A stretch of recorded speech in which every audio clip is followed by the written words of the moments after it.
Bevon Lewis versus Trevin Giles. We got minus 110 on both sides. It's a pick'em fight. Bevon Lewis did actually open as the favorite, and money has slowly come in on Trevin Giles to even it out. Let's start off with Bevon Lewis, who's coming off a victory over Daquan Townsend. Just like his counterpart, they're both 1-2 in their last three fights on a two-fight skid, and they just recently turned their fortunes around. So like I said with Bevon Lewis, he was doing very well in his UFC debut against Uriah Hall. We saw what it looks like when he's able to put his punches together, especially at distance. And even in the clinch positions, he seems to have a little bit of success with like pushing his opponents up against the cage, kind of Charlie horsing them, kneeing them, controlling them in that state. But then we saw it could have been either UFC jitters or him just exerting too much energy in the first two rounds. But we did definitely see Bevon Lewis slow down a little bit in that third round. And that's where we saw Uriah Hall go out there and land a beautifully timed combination that put him out. And that's always been Uriah Hall's forte. You know what I mean? Just conserving his energy, and then landing a big enough shot to be able to put out his opponents, just as we saw this past weekend against Anderson Silva. And then in the Darren Stewart fight, we saw Darren Stewart, way more comfortable in the striking range compared to what Bevon Lewis was doing, especially with those low kicks. Darren Stewart was doing a lot of solid work there, solid work up against the cage too. It seemed like Bevon was a little bit out strength there.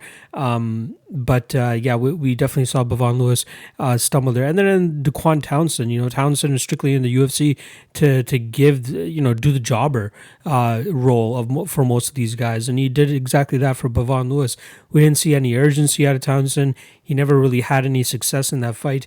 We saw Bevon have solid success from landing on the outside, really in the distance that he's comfortable from. But the majority of that fight was him just trying to play it as safe as possible, push Daquan up against the cage and kind of just, outwork him there, landing little shots, landing knees, whatever it is, just to stay busy and really chip away and grab some points against Daquan Townsend. Hence why he came out on the other end with a decisive decision victory there. Decisive decision? That sounds like some Mike Goldberg shit. But he doesn't do anything that really blows my hair back either. I like his range. I like his size. He seemed to have potential, but I think he's not really going to be a top 15, top 10 type of guy. But yet he seems to have a little bit more promise than what Trevin Giles brings to the cage. So with Trevin Giles, like I said, just like Bevon Lewis, 1-3 in his last two. Most recently coming over a split decision victory over James Krause, where let's not forget, that night, Trevin Giles was actually supposed to fight Antonio Arroyo.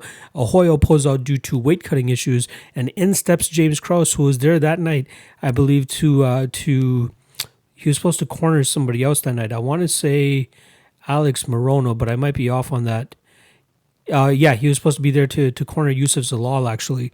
And he steps in now against Trevin Giles and put on a solid performance. Like, arguably, you could give that fight to James Krause. There's a lot of people out there that thought that was especially a James Krause fight, and the sketchiest of them all was the round one being scored for Trevin Giles by one of the judges. I think it was Joe Solis, who, if people actually start to look into it a little bit more, and it turned out that Joe Solis has a little bit of a tie to Trevin Giles. So that's a little bit sketchy in itself. So arguably, you could say that Trevin Giles is 0-3 in his last three and probably shouldn't even be getting a fourth shot in the UFC.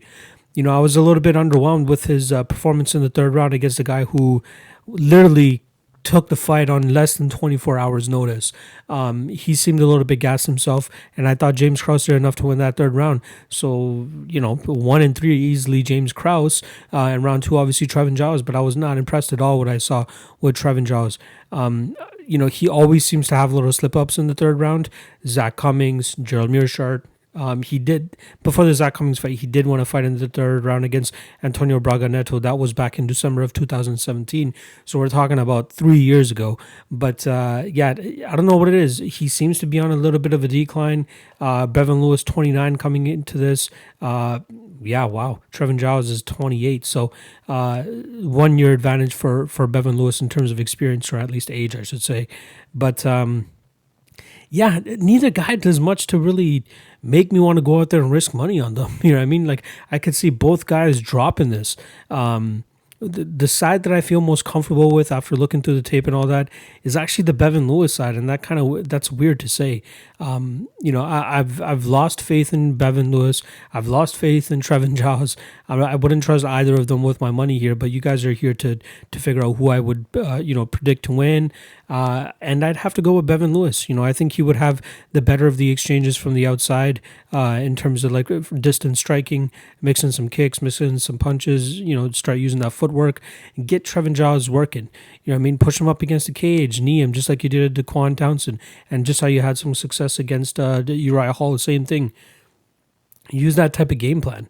Trevin Giles is a purple belt on the ground, so I'm not sure if you'd want to try to drag this to the ground and see what Bevon Lewis has off of his back. We haven't seen too much of that in the UFC, but I still think it's going to be Bevon Lewis. I wouldn't risk any money on it myself. I do think that Bevon Lewis will be the one getting the better from the distance striking, the clinch positions. He should be able to keep it on the feet. And I could see Trevin Giles being a little bit more gassed than Lewis come the third round, and that's where we'll see Lewis really start to implement his strength and that clinch position to secure a victory. So, very, very tough fight to call. Another one, there's Brendan Allen against Ian Heinisch later in this card, which is just as tough to call. But with these guys are definitely lower level than them, and I'll say that. And I'll say also that Bevon Lewis deserves the victory here. So I'm going to say Bevon Lewis to win this fight via decision, but not with the utmost confidence.